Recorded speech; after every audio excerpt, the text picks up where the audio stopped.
जय भीम, नमो बुद्धाय। आज मैं आपको एक ऐसी बात बताने जा रहा हूं जिसको आप जानते हैं, लेकिन जानते हुए भी अनजान बनते हैं। ये चीज क्या है? ये चीज है कि हमारे देश के दुश्मन कौन है? बाहरी ताकतें हमारे देश की दुश्मन नहीं है। देश के दुश्मन हमारे अंदर ही है, जो हमारे देश को खोखला कर रहे हैं, हमारे देश को कमजोर कर रहे हैं, और वो सिर्फ इसलिए कि वो सर्वोपरि बने रहे। अब ये सर्वोपरि बने रहने का मतलब क्या है? इसका सीधा सा मतलब है कि हमारे देश में जो चतुर्वर्ण की व्यवस्था की गई भूतकाल में, तो वो तरह की है कि इसमें कुछ लोग सबसे ऊपर और कुछ लोग उससे नीचे है, कुछ उससे भी नीचे है और कुछ सबसे नीचे। तो जो अधिकारों का या देश की संपत्ति का, राजनीति का, व्यापार का जो बंटवारा किया गया, वो इन्हीं 4 वर्णों में किया गया। सबसे ऊंचा वर्ण जो है वो बिना कुछ करे सर्वोत्तम बने रहना चाहता है। वो क्या करता है? लोगों को भरमाता है, लोगों को लॉलीपॉप दिखाता है, स्वर्ग का, नरक का, मृत्यु के बाद का, और अपना जीवन चलाता है। देश के लिए इस वर्ण ने कुछ भी नहीं किया है आजादी से पहले। आजादी से पहले इस वर्ण ने सिर्फ ये किया है कि जब हमारे देश में राजाओं महाराजाओं का शासन था, तो ये राजपुरोहित बने रहते थे, और राजपुरोहित बन करके इन्होंने क्या किया? क्या इन्होंने अपने उस देश को, अपने उस राज्य को खुशहाल बनाया, स्ट्रॉन्ग बनाया, ऐसा बनाया कि कोई भी उसका मुकाबला न कर सके, दुश्मन उस पर क्या कहते हैं नजर ना मार सके? क्या ऐसा बनाया? ऐसा नहीं बनाया, बल्कि उन्होंने तो जिस थाली में खाते थे उसी में छीन कर, यानी कि एक राजा को दूसरे राजा से लड़ाना। उसकी लड़की बहुत सुंदर है, उसकी औरत बहुत सुंदर है, उसको प्राप्त करो, पर हमला करो उस राज्य में। तो आपस में ही लड़ लड़ के एक राज्य दूसरे राज्य को कमजोर करता रहता था। इसका सिर्फ हमारे इतिहास में एक ही समय ऐसा है जब राजपुरोहितों का हुक्म नहीं चलता था, उनकी बातें नहीं मानी जाती थी, और वो है मौर्य वंश। चंद्रगुप्त मौर्य से शुरू हुआ और बृहदर्थ पे खत्म हुआ।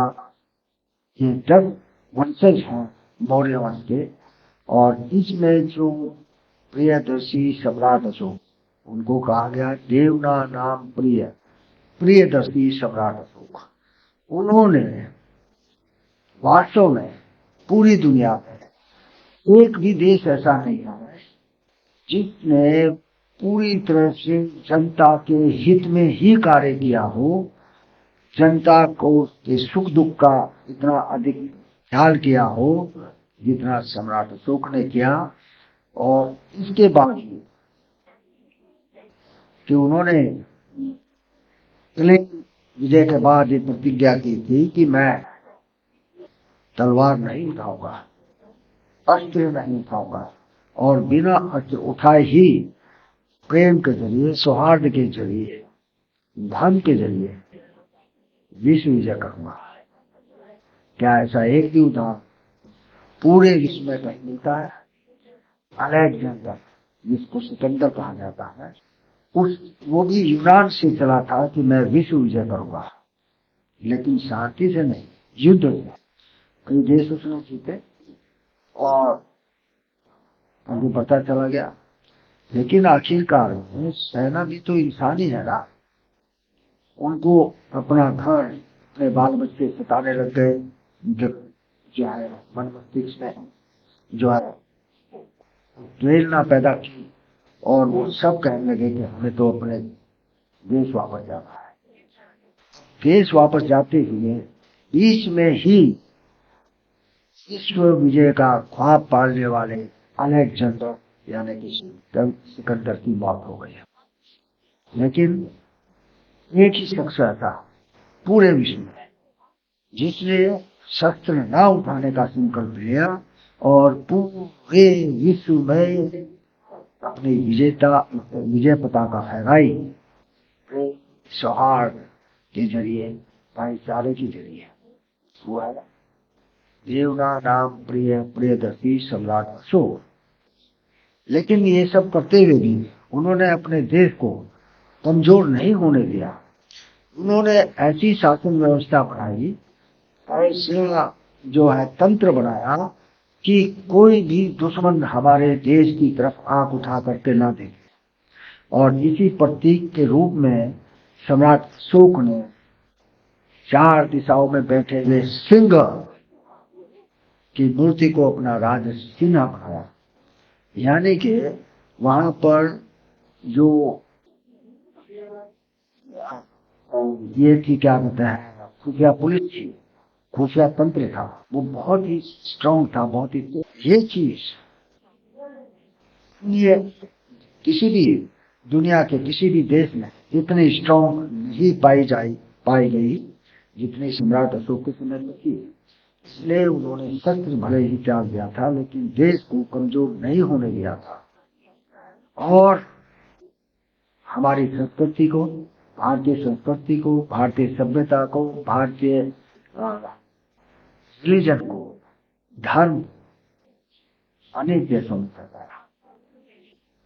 आज जितने भी देशों में बौद्ध धर्म है, वो उसी समय से है जब सम्राट अशोक यहाँ पर हमारे देश में शासक थे। उन्होंने एक गलती की। वो गलती ये की कि वर्ण व्यवस्था में जो अपने को सुप्रीम मानते थे, उनको कमजोर करने की कोशिश नहीं की। उनको उनके तरीके से चलने दिया। नतीजा ये हुआ कि धीरे धीरे धीरे उस वर्ण में बौद्ध धर्म के प्रति जो है नफरत बढ़ती गई, क्योंकि बौद्ध धर्म के फैलने से, पनपने से उस वर्ण का नुकसान होता था। उस वर्ण को वो तवज्जो नहीं मिलती थी, उस वर्ण को वो अहमियत नहीं मिलती थी जो वो चाहते थे। इसलिए एक के बाद एक के बाद एक के बाद करते हुए जब वृद्धर्थ का नंबर आया, सम्राट वृद्धर्थ जो कि बौद्ध सम्राट था, तो उसकी सेना में एक घुसपैठ यहाँ घुस गया जिनका नाम था पुष्यमित्र सुन। उसने अपने लोगों को फौज में भर्ती करा, अपना वर्चस्व बढ़ाया और सम्राट वृद्धर्थ की हत्या कर दी। तो उस हत्या के बाद उसने ये किया कि जितने भी बुद्ध विहार थे उसके शासन के अंतर्गत, उसके प्रांत में, उसके देश में, उसकी दुनिया में, जो भी आप कह लीजिए, उन सब को उसने धराशायी कर दिया। टूटी फूटी बुद्ध की मूर्तियां चारों तरफ बिखरी हुई थी। और के अलावा उसने एक राजाज्ञा निकाली कि जो भी बौद्ध भिक्षु या भिक्षुणी का सिर लेकर के आएगा, उसको 100 स्वर्ण मुद्राएं दी जाएंगी। आप कल्पना कीजिए कि उस समय क्या दृश्य रहा हो, कैसे एक पागल भीड़ बौद्ध भिक्षुओं के पीछे लगी होगी। बौद्ध भिक्षु अपनी जान बचाने के लिए किस तरह से भाग रहे होंगे, किस तरह से पलायन कर रहे होंगे, जरा इसकी कल्पना कीजिए। तो उस दौरान अधिसंख्य के बौद्ध भिक्षु मारे गए, भिक्षुनियां मारी गई और उनका सिर लाल करके पुष्यमित्र शुंग से 100 मोहरे, स्वर्ण मोहरे लोगों ने प्राप्त करनी शुरू करी। लेकिन समाज में कुछ लोग बहुत ही लालची भी होते हैं। उन्होंने कहा, भाई एक ही सिर को क्यों ना हम दोबारा करते हैं, स्वर्ण मुद्राएं प्राप्त करें। तो इस प्रकार उन सिरों की चोरी होने लगी, जिनके एवज में पुष्यमित्र शुंग ने 100 स्वर्ण मुद्राएं दे रखी थी कि रात तो खुलना ही था। पता चला कि बहुत से लोग तो उन्हीं सिरों को ला करके दे रहे हैं जिनके बदले में वो स्वर्ण मुद्राएं प्राप्त कर चुके। तब पुष्यमित्र शुंग ने ये राजा के निकाली कि जो भी एक सिर लेकर लाया जाए वो पत्थर में मारकर तोड़ दिया जाए। तो वहां से शुरू होता है सिरों का फोड़ना, और ये परिपाटी धीरे धीरे बदल जाती है नारियल फोड़ने के रूप में। जब कभी हम कोई हिंदू धर्म के अनुसार कोई जो पूजा अर्चना करते हैं या धार्मिक कार्यक्रम करते हैं, अपने घर का जो उद्घाटन करते हैं या किसी चीज का, तो नारियल को फोड़ा जाता है। ये उसी परंपरा का एक है। जब पुष्यमित्र शुंग ने बौद्ध भिक्षुओं के सिरों को तोड़ करके जो है उनको नष्ट करने का आदेश दिया। अयोध्या के किनारे जो नदी बहती है उसका नाम है घाघरा नदी। लेकिन वो नदी इतनी अधिक सिरों से ढक गई कि उसको सरयुक्त नदी कहा गया, और वो धीरे धीरे चल के सरयू नदी बन गई। तो घाघरा नदी का एक हिस्सा जो अयोध्या के कुछ किलोमीटर तक है वो सरयू नदी कहलाता है। तो ये चीजें जो हुई, इन सबसे क्या हुआ? इन सबसे ये हुआ कि बौद्ध धर्म समाप्त हुआ। बौद्ध धर्म जो समाप्त हुआ तो उसका फर्क क्या पड़ा? उसका फर्क पूरी दुनिया में पड़ा, क्योंकि बौद्ध धर्म तो विश्वव्यापी हो चुका था।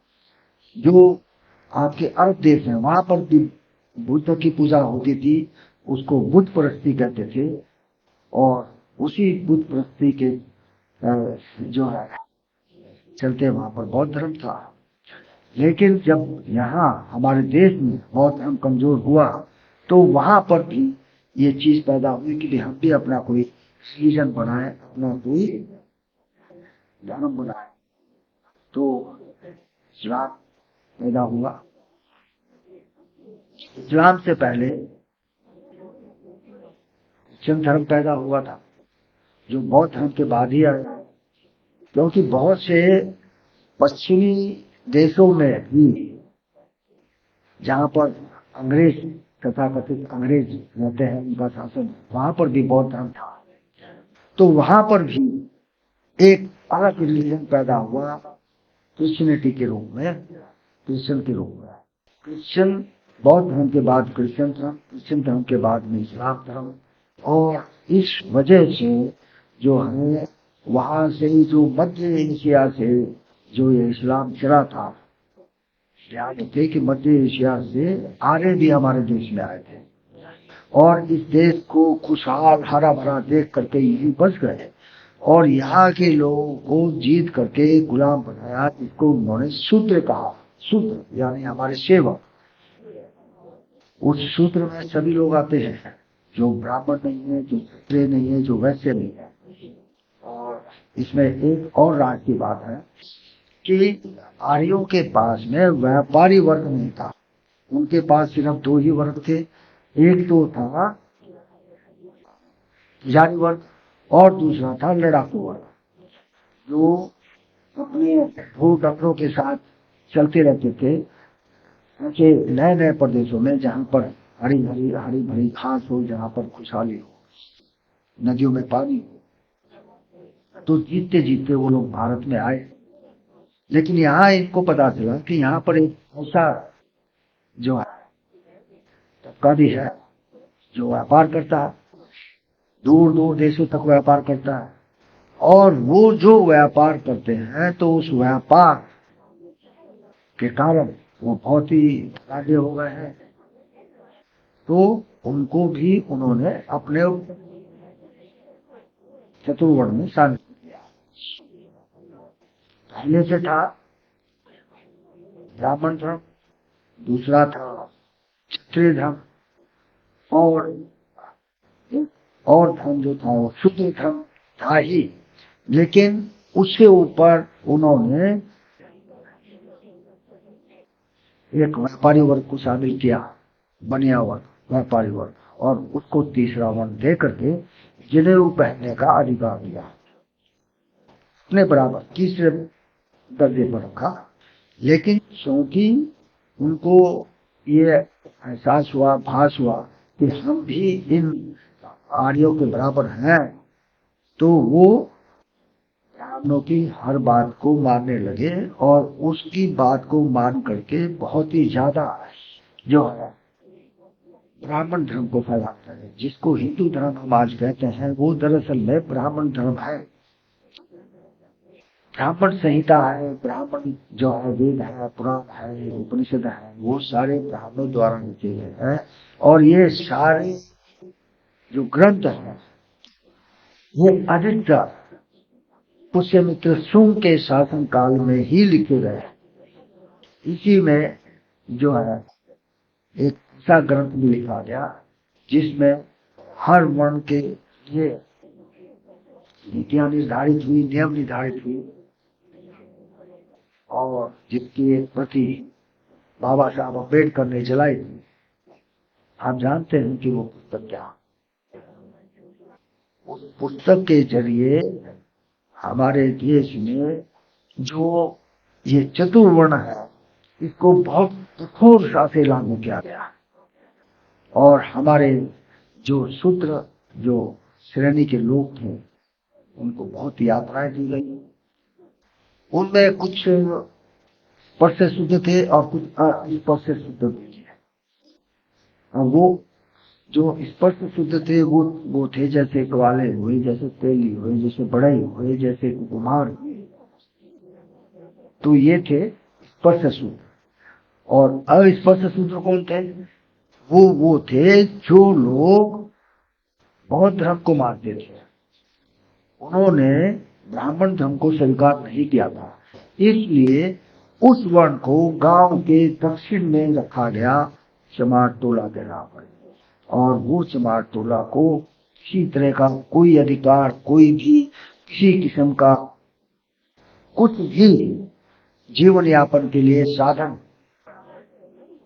रखने का अधिकार नहीं था। तो उस समय क्या हुआ? उसके कारण ये हुआ, उस समय ये हुआ कि ना तो उनको कुछ काम मिलता था, ना वो खेती कर सकते थे, ना वो कोई दूसरा रोजगार कर सकते थे, ना वो कोई सरकारी सेवा देते थे। राज्य की फौज या राज्य के जो तंत्र है उसमें कोई नौकरी पा सकते थे। उनको दिन में भी निकलने की मनाही थी, उनको सिर्फ रात में ही निकलने का की आज्ञा थी, या उस समय जब सूर्य पूरी तरह से सिर के ऊपर हो ताकि उसकी परछाई ना पड़े। तो ऐसे समय में उन लोगों ने कैसे अपना जीवन यापन किया होगा, जरा इसकी कल्पना कीजिए। रात में वो क्या करेंगे? वो मरे हुए जानवरों को लेकर के आएंगे और उसको खा करके अपना पेट पालेंगे या मारेंगे ऐसे जानवरों को जो आसानी से मिल जाए, जैसे कुत्ता है, बिल्ली है, चूहा है, या फिर और ऐसे जंगली पशु हैं जिनको वो मार सकते थे। कहाँ है? तो ऐसे इन लोगों को मार मार करके इन्होंने अपने आप को जीवित रखा। तो ये जो चीज जिस वर्ण ने पैदा की है वो ही हुआ आज हमारे देश में आरएसएस के रूप में पनप रहा है, राष्ट्रीय स्वयं सेवक संघ के रूप में पनप रहा है। और वो चाहता है कि उसी का वर्चस्व रहे, वही ऊपर रहे, बाकी सब उसके नीचे रहे और जैसा वो चाहे वैसा हो। दोस्तों, राष्ट्रीय स्वयं सेवक संघ अंग्रेजों के टाइम पे रॉयल सीक्रेट सर्विस हुआ करता था, जो भारतीयों की खुफिया जानकारी अंग्रेजों को देते थे। ये वही आरएसएस है जिसकी वजह से हमारे बहुत से क्रांतिकारी पकड़े गए, मारे गए, सूलियों पर लटकाए गए, फांसी देकर पेड़ों पर लटकाए गए। तो ये काम किया है आरएसएस ने और हिंदू महासभा ने। ये हिंदू महासभा या आरएसएस 1925 में बनी, क्योंकि 1925 में उनको ये आभास हो गया था कि देश तो स्वतंत्र होगा ही, क्योंकि देश में स्वतंत्रता के प्रति एक क्रांति फैल रही थी, लोगों में ज्वाला भड़की हुई थी स्वतंत्रता के लिए और लोग कुर्बानियां दे रहे थे। हम चंद्रमा तक रॉकेट भेज सकते हैं, यहाँ से कई लाख मील दूर जो है इलेक्ट्रॉनिक डिवाइस के जरिए हम अपने रॉकेट को दिशा दे सकते हैं, उसको चला सकते हैं। और अब तो हमने सूर्य के अध्ययन के लिए भी एक जो है रॉकेट छोड़ा है जो करोड़ों मील दूर पहुंच गया। तो जब धरती पर रह करके करोड़ों मील दूर की इलेक्ट्रॉनिक डिवाइस को हम अपनी मर्जी से चला सकते हैं, तो ये जो ईवीएम है, ईवीएम को हम कैसे नहीं मोल्ड कर सकते हैं। ईवीएम से हम जैसा चाहे वैसा रिजल्ट पा सकते हैं, लेकिन हमारा जो इलेक्शन आयोग है, इलेक्शन कमीशन है, वो इस चीज को तैयार नहीं है। क्यों? क्योंकि भाजपा तैयार नहीं है और सही रूप में तो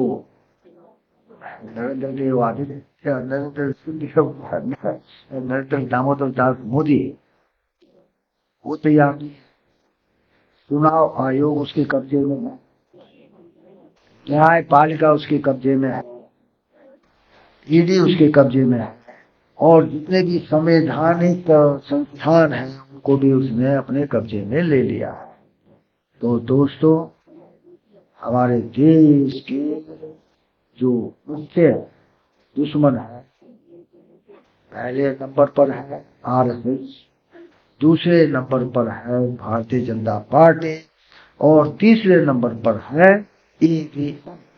तो इस ईवीएम को, इलेक्ट्रॉनिक वोटिंग मशीन को हारना है, इसके विरुद्ध जनमत बनाना है, जनता को इसके खिलाफ में इकट्ठा करना है ताकि स्वतंत्र और निष्पक्ष वोटिंग देश में हो सके। अगर निष्पक्ष और स्वतंत्र वोटिंग देश में होगी तो किसी भी एक आदमी के जो है हम खिलौना नहीं बन पाएंगे। लेकिन अगर ऐसा नहीं हुआ, अगर हमने नहीं समझा और हमने ईवीएम को नहीं नकारा, तो याद रखिए कि आगे चल करके प्रजातंत्र जो है वो राजतंत्र में तब्दील हो जाएगा। राजा होगा और उसके जो है पुरोहित होंगे जो आरएसएस के लोग हैं। तो समझाइए। जय भीम, नमो बुद्धाय।